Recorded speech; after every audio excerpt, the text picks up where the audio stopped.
Bonjour à tous, salam alaikum.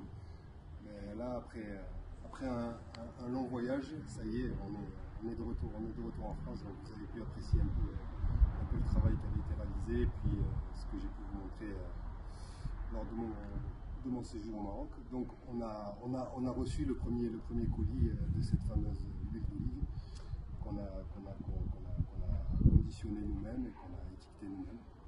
Donc d'abord, pour faire un petit retour, il faut savoir que l'olivier au Maroc, ça représente entre 600 000 et 800 000 hectares récoltés, dont 80% de l'olive part sur l'export. Ce qui concerne l'olivier, il existe plusieurs variétés, dont l'une garde le monopole, c'est la picoline marocaine. Cette picoline marocaine, le nom a été attribué du temps du protectorat français, et donc à travers cette picoline, on fait notre huile d'olive. Notre huile d'olive, Picuela, comme son nom l'indique. Picuela, le nom, c'est l'originalité du nom, c'est parce que ça vient de la picoline, mais c'est aussi parce que j'étais aussi inspiré par une série Netflix. Donc cette huile-là, elle est extra vierge. Elle est extra vierge. Il faut savoir que dans l'huile d'olive, on a plusieurs catégories d'huile d'olive. On a l'huile d'olive vierge, l'huile d'olive extra vierge, on a l'huile d'olive raffinée. L'huile d'olive extra vierge et vierge, ce qui les différencie, c'est le taux d'acidité contenu dans l'huile. Pour avoir une huile extra vierge, il faut avoir un taux d'acidité inférieur à 0,8%. Pour la vierge, c'est un taux d'acidité inférieur à 2%. Cette huile, analysée par le labo de Meknes, elle est estimée à 0,75%. Voilà. Donc, elle est extra vierge, et souvent on pose la question, mais pourquoi l'huile d'olive elle est trop lourde? C'est tout à fait normal. Elle sort de sa première récolte. C'est une huile qu'on appelle une huile non filtrée, parce qu'il y a des huiles filtrées et de l'huile non filtrée. Ce qui fait qu'on va toujours voir apparaître des matières en suspension qui sont dues à l'olivier. Et la différence entre l'huile filtrée et l'huile non filtrée, c'est sa saveur, ses arômes, le goût personnalisé que cela va vous générer en bouche. Ce qu'il faut savoir, c'est que cette huile d'olive, pour 100 kg d'olive, on arrive à faire en moyenne entre 16 et 24 litres d'huile d'olive. Dans notre parcelle,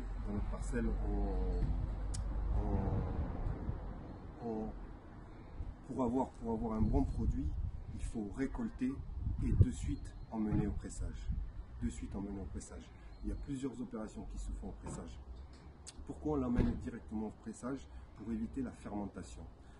On stocke ça dans des caisses relativement bien ventilées, et ensuite on emmène ça au pressoir qui est juste notre voisin sur la parcelle. Donc à travers l'opération de pressage, il y a plusieurs opérations. Il y a ce qu'on appelle l'opération de trituration. Déjà, en arrivant au pressoir, on va laver les olives, on va les effeuiller, on va triturer. Ça veut dire quoi, triturer? Triturer, ça veut dire qu'on va passer les olives dans des meules, et par un mouvement circulaire. Ces meules-là, elles sont au nombre de 3 et elles pèsent 9 tonnes. On enquille les olives autour et on vient broyer avec le noyau. Ensuite, on va ressortir une pâte d'olive qu'on va venir badigeonner sur des scourtins, qu'on va superposer les uns sur les autres. Ensuite, qu'est-ce qu'on fait? On le presse. On vient exercer une pression par une machine. Et on récupère l'huile en fond. Ensuite, cette huile-là, elle va décanter. Donc, on va récupérer l'huile d'un côté et on va récupérer l'eau de l'autre. Donc, cet aspect trouble que vous allez avoir, c'est la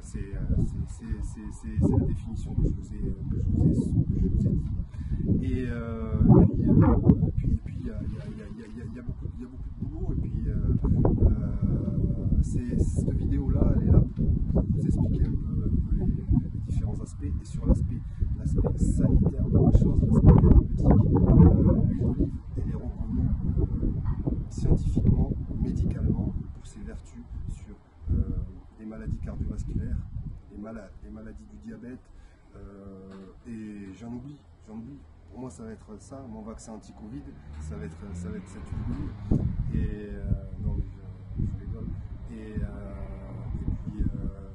puis voilà. Donc l'avantage de l'huile d'olive issue des vergers de Meknès, c'est que vous allez avoir un produit sorti exploitation directement vers vos consommateurs. C'est conditionné par la famille. L'étiquetage, je remercie Mohamed de Rabat d'avoir fait un gros boulot en ce qui concerne le design et en ce qui concerne les flyers. Et donc voilà, donc l'huile, le premier arrivage est présent, il est présent à Bordeaux, donc je suis venu là exceptionnellement pour charger un peu le magasin à Pau. Et donc il y a plusieurs arrivages qui vont arriver de manière hebdomadaire. Donc ça arrive petit à petit, donc faites vos commandes et n'hésitez pas à nous solliciter. Donc sur le secteur de Bordeaux, il va y avoir la frangine qui va gérer ça. Et sur le secteur de Pau, je serai là et puis j'essaierai de vous proposer ce que vous souhaitez et puis on peut en discuter internement. Merci.